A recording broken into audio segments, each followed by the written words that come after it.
क्या भाई लोग, डर गए क्या? अब अशीच गंमत केली. मी भूत वगैरे नाहीये. आपण नाही डेड बॉडी. अभी चलती फिरती डेड बॉडी भी तो डेंजर होती ना बाल. असा विचार करायचा सांग ना. बरोबर, पण कशाला? आणि तसे तुम्ही असं करप्शन, पोल्युशन, पॉप्युलेशन ज्यांच्यामुळे तुमच्या आयुष्यावर एवढा परिणाम पडतो त्याला घाबरत नाही, तर माझ्यासारख्या सहजवळ, सशील, सुंदर डेड बॉडीला का घाबरायचं?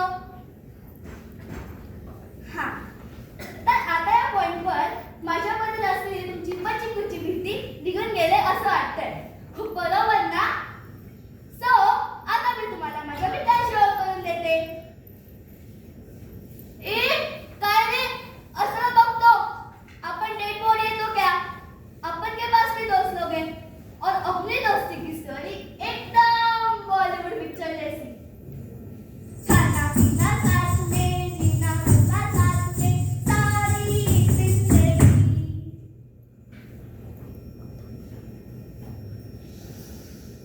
कुठे होती मी? हा, ओळख. तर आता अशी नॉर्मल ओळख करून दिली तर तुम्हाला आमच्याबद्दल एवढं नाही कळणार. म्हणून मी तुम्हाला आमच्या शाळेत घेऊन जाते. जेव्हा आम्ही जिवंत होतो ना तेव्हाच्या शाळेत.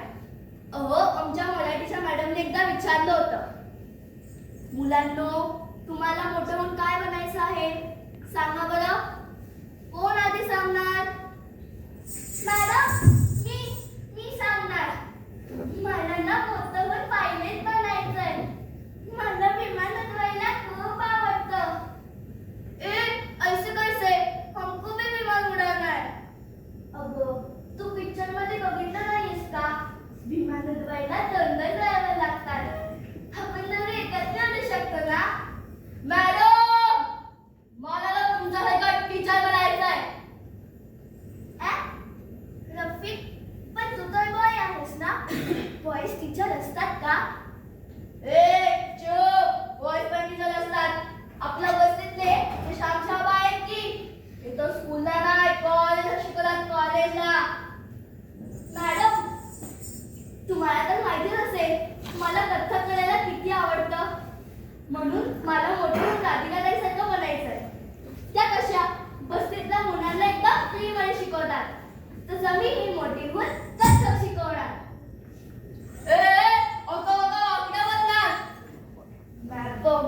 मॅडम मला मोठं होऊन कदर करतोय.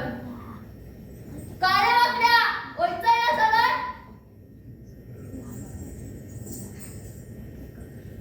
माझं ही स्वप्न आहे. मला ना मोठं होऊन डॉक्टर बनायचंय. मॅडम मला ना एकदा खूप ताप आलेला म्हणून आईने डॉक्टरकडे नेलं. पण त्या डॉक्टरने चुकीचे इंजेक्शन लावल्यामुळे माझा पाय नॉर्मल कलत नाही. मी खूप अभ्यास करणार आणि सगळ्यांना बरोबर औषधं देणार. मग कोणीच कोणाला वागता नाही चिडवणार.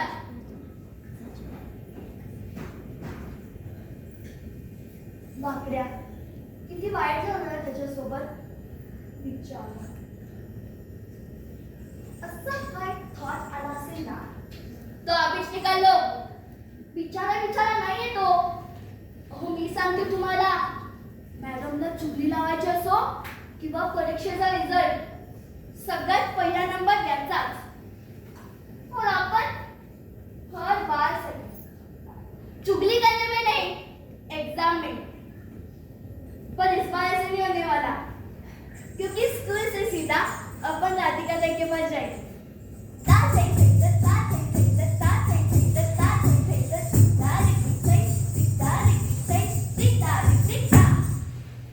वो अपना कंपटीशन है ना, और पता है इस बार फर्स्ट प्राइज मिला तो अपना फोटो डायरेक्ट न्यूज़पेपर में छपेगा.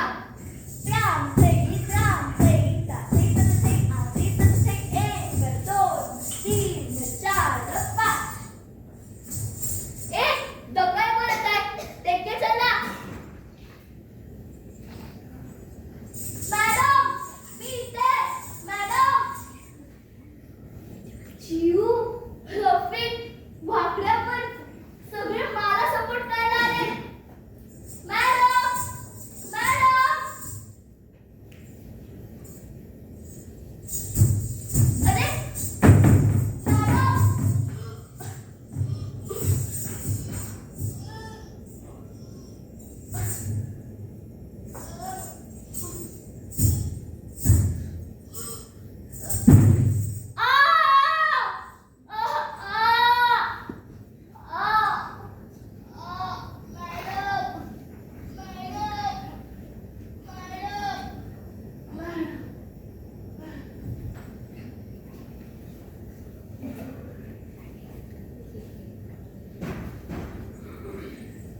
इतिहासातल्या चुकांमधून शिकतात.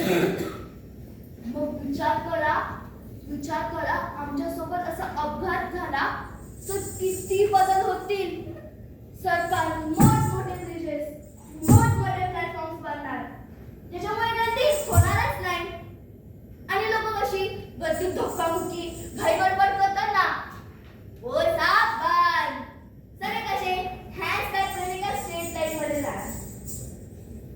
आणि सरकार, पोलीस, तुम्ही सगळे एवढे काळजी घेणार की फिर असा हादसा का होय काहीच नाही.